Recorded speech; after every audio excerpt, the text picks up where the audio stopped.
Astaga menuprit gantil kang buntut wisa. Tak sawang ana satriya kok mantrete jane nyada lanang. Raden ngulang tepung gladi wanuh sing arep wujude bagus pekik warnane kuciwane kok kowe nggawa wedhus iktawa loro cacahe. Oh. Gong sing arep dialem awake dhewe ndarani wedhus iktawa. Ora masalah. Sasi apa iki, Truk? Desember. Jawane Jemadil Awal. Kok iso ngunekke Jemadil Awal? Jiwal tupat tanggale 1 Legi. Jajal nek sasi ngarep. Sasi ngarep Jemadil Akhir. Apa? Akhir 4. Tanggale Senen Legi. Bedes, apal kok ya Truk apal. Diterima-terimake sesuk sasi besar nggo golekan wong. Ngendhek marang laku kuwana pendhita nganggo jubah. Iya. Sapa kowe Raden? Mburi saka Pertapan Saptawarga. Aku Raden Permadi. Panjenengan sapa Penemban? Ditepungke aku Begawan Wilawuk saka ing Pertapan Pring Cendani. Ngendhek lakumu sebab wigati ingkang siningit. Anakku wadon gandrung-gandrung kapiranguke danan karo panjenengan. Aku didhawuhi supaya nganglang jagat goleki Raden Permadi. Kowe manuta Raden, kowe tak gendong tak bopong menyang Pertapan Pring Cendani. Kowe dadi mantuku. Anakku wadon Rabenana Raden. Wah, jan bejo ra kaya wong. Bareng aku nyenengi sapa wae, Truk, sing tak senengi malah ora gelem. Bareng aku ora seneng malah kono ngoyak-oyak aku, Truk. Ketrimane wong ya ora padha. Ana sesanggeman sing ngabot bakal ngupadi Kakang Mas Bratasena. Sedhelok wae, Raden. Mengko yen wis diduruti, apa sing dadi penjalukmu gegayuhanmu tak rewangi tak biyantu. Sumingkira aja ngadang tengah dalan. Gelem sumingkir syarate gendong Permadi. Kowe tak jodokke tak dhauke kelawan anakku wadon Singalena kelakon tak gendir pecah mestakamu Penemban.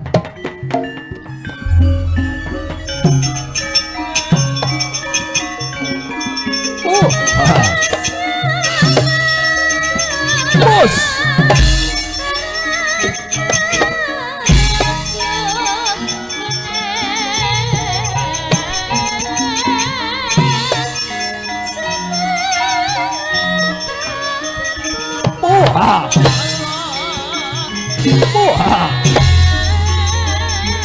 Dos.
Ayo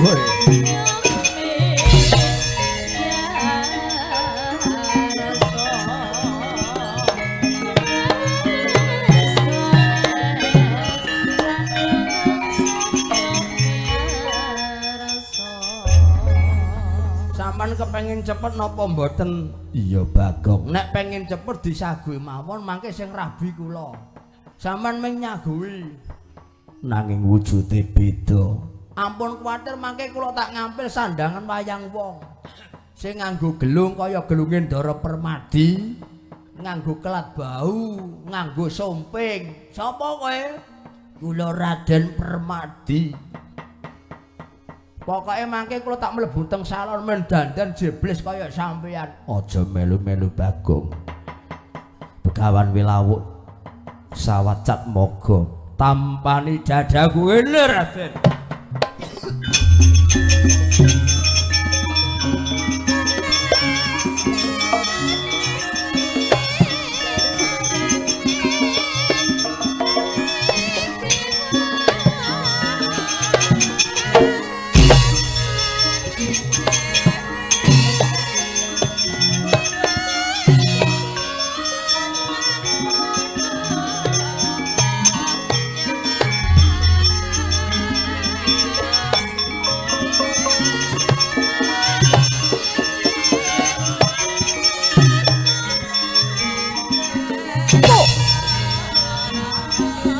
Legani kowe Raden.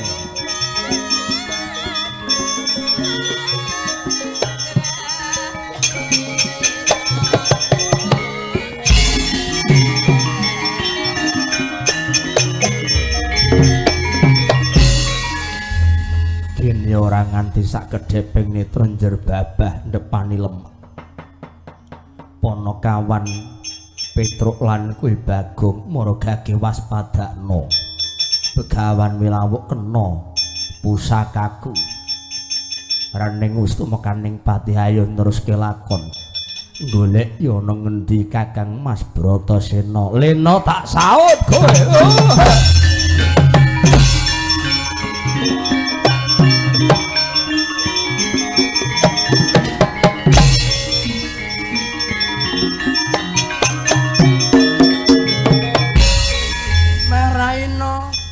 Sik urung delok meneh. Tak kira sampeyan jam 3 wis terus delok meneh. Ndara Permadi disaut Begawan Wilawuk terus ning ndi? Ning omahe ndi ya? Temanggung apa Wanasaba ya terus? Dudu Temanggung, kok Temanggung kuwi rak sinden Kusnul Khotimah kae Wanasaba. Nek Wilawuk kae mau kuwi pertapane jenenge Pring. Oh iya, kelingan terus pertapane Pring Surat iki. Pring Surat. Pring Surat. Cedhake nggone sindian sing ayuntune gengsul terus. Prastiwi. Nek Prastiwi ya ra nggone Natayudan. Ku ora Prastiwi tuwa. Prastiwi sing enom kae lho terus Pring Surat sing untune gengsul. Aku nek weruh untu gengsul iki aku ndemenake banget terus. Nek cara-carane pilus kepengin ngremus aku. Ning ndi Gong ditututi ndara truk tututi Gong ayo ayo ayo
Meraina semu bang Iwang Aruna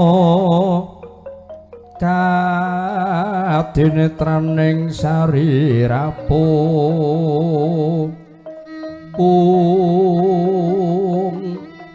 ringkane goro saketer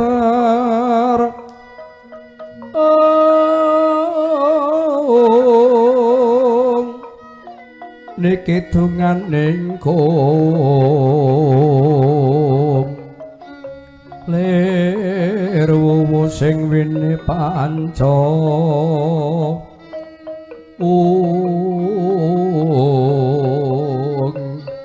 ing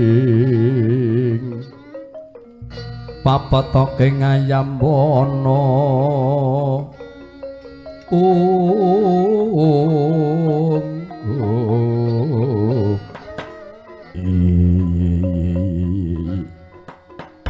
nuwun mangkituh mangkituh Rama Penemban kados pundi selak mboten sabar raos sing manah kula ngger jemambyang kowe adreng turya atimu cugeng kelakon penjangkanmu nggone kowe kepengin goleki satriya sing bagus arane Permadi menawi ngaten saged manggihaken Raden Permadi iya malah iki wis tak kanthi ning pertapan pring cendani kene menawi ngaten selak mboten sranta kula badhe nyungkemi pepadanipun kula badhe ngaturaken sungkem kula konjuk dhateng calon guru nadi kula Bapa Penemban kula kepengin sanget cecaketan kula kepengin sanget ngregem astanipun Raden Permadi iya yen ngono tak pasrahke sak wuduhe Permadi iki anakku wadon tampan ana tresnane Permadi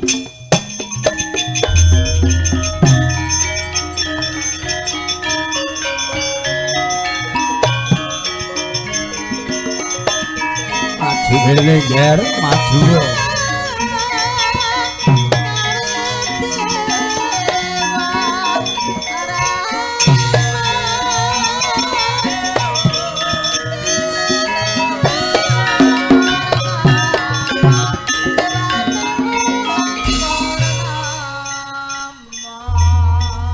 sungkem kula mugi konjuk panjenengan Raden Permadi tuhu sadra mustikaning jalma-jalma ingkang pinilih iya apa bener kowe sing jeneng sapa nami kula pun Jemambyang oh kowe jenenge ambyang sana ambyang sini mboten namung Jemambyang nami kula nyosaken pangabekti konjuk panjenengan Raden iya wis tak tampa menapa estu panjenengan kersa nampi kersa nampi ya tak tampa kon kepiye mlumah apa mengkurep katresnan kula ingkang badhe kula pasrahaken panjenengan badhe kula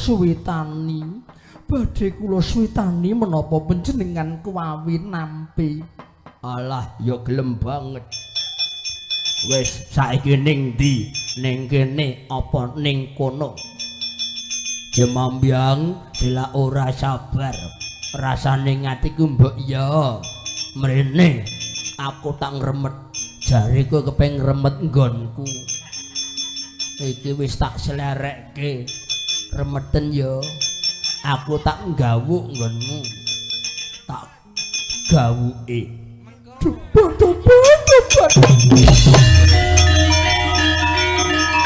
lho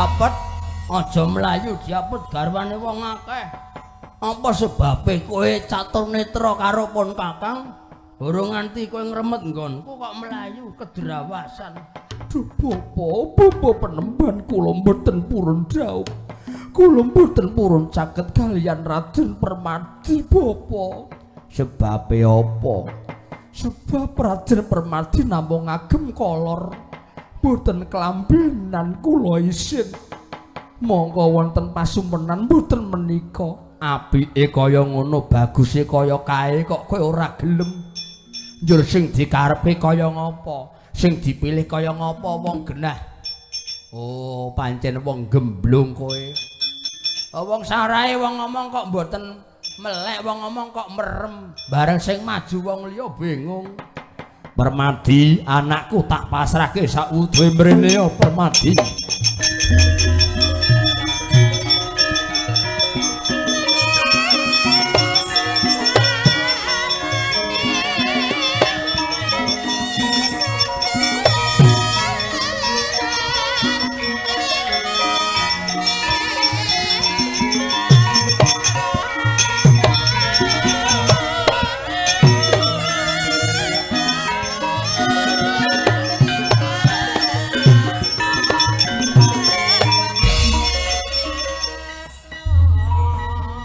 Jemambyang kepiye jare ku arep ngrempet nggonku. Menengo wae wong ki mung trima dapure batur sing dikarepke udu kowe ning daramu. Gus, jare sampean wau le janji ora gelem. Nek ora gelem pokoke kula sing daum nggih. Aja Bagong. Aja pripun wong jare mau ora gelem kok. Satra niku aja mencla-mencli lho. Mergo aku durung ngerti, durung nyipati kaya ngapa wujude Jemambyang. Bareng pun priksa, ora sandadak kowe aku wae yo gelem. Alah padha wae. Jemambyang kula wonten dawuh bapa ya iki permadi sing ana impenmu ya iki. Duh Raden.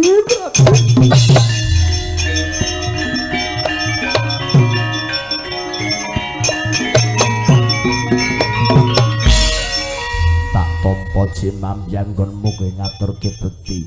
Kowe kepengin suwita tak tampa katresnanmu. Nanging wonten kujiwanipun Bapa Begawan. Kujiwane apa Raden? Kowe darepi penjaluk apa? Kadang kula Kakang Mas Bratasena. Nggenipun nyara widyaken negari Ngastina. Nyatanipun dereng wonten kabar kawusananipun. Aduh Raden sumurupa. Ing sak mengko panenggak Pandhawa kang kekasih Raden Bratasena kuwi miwiti babat alas bebodra ing kukuban alas. Merentani ya ing alas Wanamarta ya alas Wisamarta. Nanging sumurupa lakuning Bratasena dibegal dening Jim setan beri prangklek-engklek balunga tandak jerangkong waru doyong. Keterangane Raden dina iki kadangmu sing aran Bratasena kepikut kena dayane kemanden wujute Jala Sutra tampar Kencana Raden.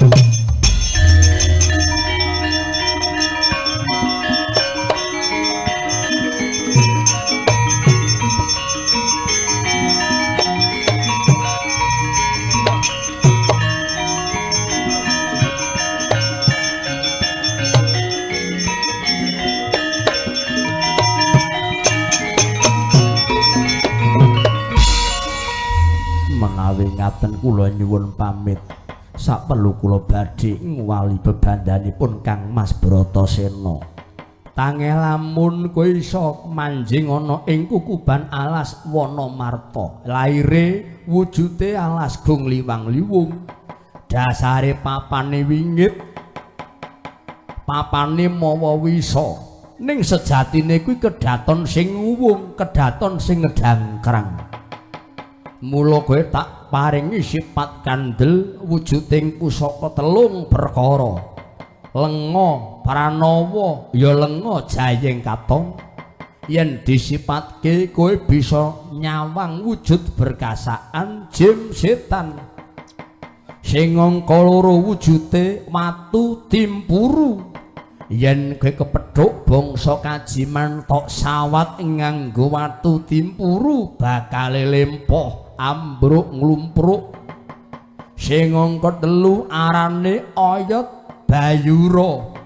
Yen kowe kena kemanden, kena upase bala kajiman diusadani nganggo Oyot Bayura, kowe bisa waliya temah jati temah nirmala. Permadi maju minangka piandel tampanana sifat kandel 3 cacahe Raden.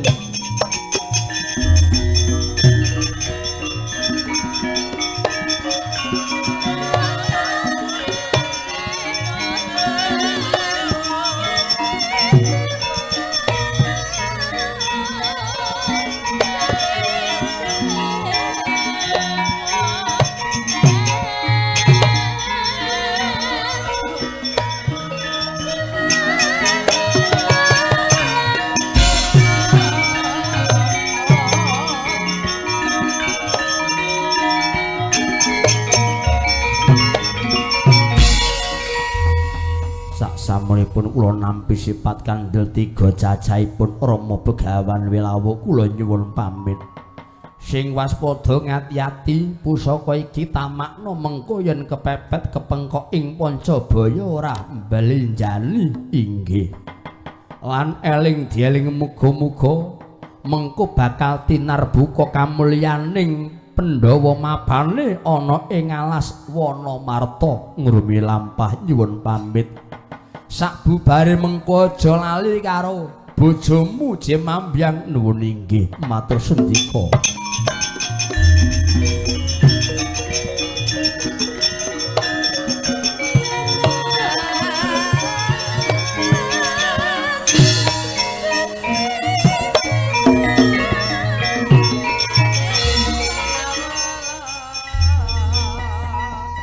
Kowe kok ora mundur? Ndara Permadi disangoni, kula nyuwun entil-entil, Mbah.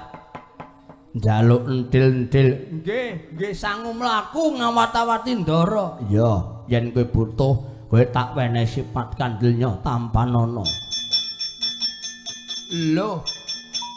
Lah kok malah diparingi minyak niki pripun? Kula niku butuhe sifat kandel kok malah diparingi lenga. Napa niki jenenge lenga Jayang Katon? Dudu. Lajeng niki napa? Kuwi lenga bulus. Lho. Lenga bulus? Iya. Dayane nek diurut barang sing lemes iso dadi kaku. Nek sing kaku mamane diurut ngangge minyak bulus niki. Ora iso lemes, ora iso kenduk. Lah niki malah sing tak butuhke nggih niki. Ora butuh jimat keris rajah, sing tak butuh nggih kaya niki lenga bulus. Matur nuwun jajal mangke saurunge subuh tak tanjake kira-kira atos napa mboten jajalen wae ana kawah.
Saya suwi saya lemes, saya kuru awakku mergo ora mangan ora ngombe.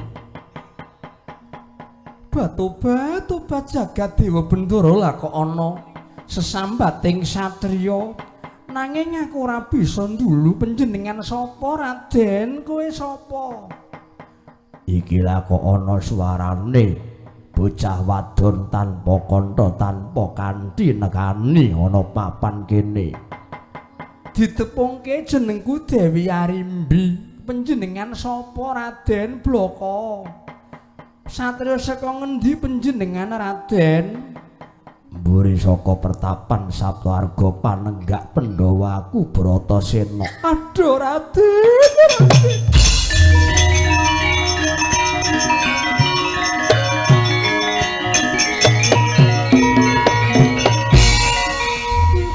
Kleresan ingkang kula upati nggih namung panjenengan Raden Bratasena. Kenging menapa panjenengan kok lajeng katarungku wonten mriki? Arimbi sumurupa nggonku perang tanding karo Patih Pranggulan Jagat merga niatku babat alas Wanamarta. Nanging aku ketaman dayane Jalasutra tampar kencana. Nganti pepes ilang otot bebayuku. Menawi kula ingkang badhe paring usada dos pundi? Ya, aku gelem, aku manut. Nanging wonten opahipun kula nyuwun opah. Kowe njaluk dhuwit, Dede. Sandangan mboten Raden. Aku ora weruh kaya ana ngendi. Wujude kaya ngapa mergo aku katarungku budayane Jalasutra Tampar Kencana. Kula namung nyuwun dipunopahi nggih menika ati. Ati kirik sanes Raden. Ati celeng mboten. Iwak babi menapa malih menika kula mboten betah. Atine sapa? Atine Raden Bratasena. Menawi kersa nampi kula sagah ngluwari bebandan panjenengan Raden. Nitik suarane mesti ke wong wadon sing branyak endah sulista ing warna. Leres mekaten Raden. Saguh panjenengan sagah, aku saguh watonke gelem nulungi aku. Uwal saka bebandan iki kowe butuh apa njaluk apa tak wenehke kabeh atine Bratasena. Uripku tak tumplak blak pasrahke Arimbi. Cakraning rat guna mekasan ingkang hanglur bawan ingkang sinung wadi.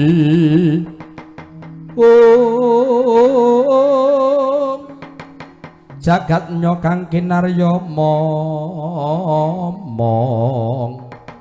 Eko tunggal mata nyokang gumingsir. Imba-imbaning kaywangan sawela gringging. Dewi Arimbi ingkang sekawit pasipun raseksi nanging datan nglegewa Dian Bratasena awit datan mulat araganipun katarungku Jalasutra Tampar Kencana mila namung saged mirengaken sawantenipun Dewi Arimbi. Sedakep astanipun ngeningke panca hindriya Panca wilangan 5 hindriya pengangen-angen apa kang cinipta teka kang binatin ana kang sinabda dadi Dewi Arimbi nedya musus punang epek-epek satemauna daya pangaribawa nempuh mring dayaning Jalasutra Tampar Kencana dedel duel temah dadi lebu malela ajur kumur-kumur ilang datan bisa katandha satemadian Bratasena saged gumregah kaya ginugah nanging kocapa dupi mulat wujud Dewi Arimbi gekitrang kaya menjang lir angumbara gemporong-gemporong lir singa barong.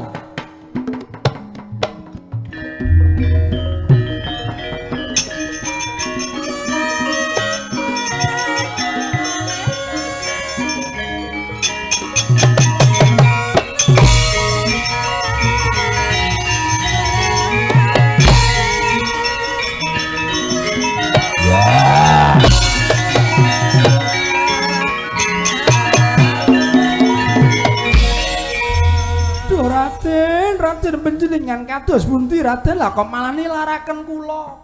Panjenengan lah kok nilaraken kula mongko kula ingkang sampun mbiyantu panjenengan ngluwari bebandan panjenengan. Raden, kula aturi kendel Raden Bratasena.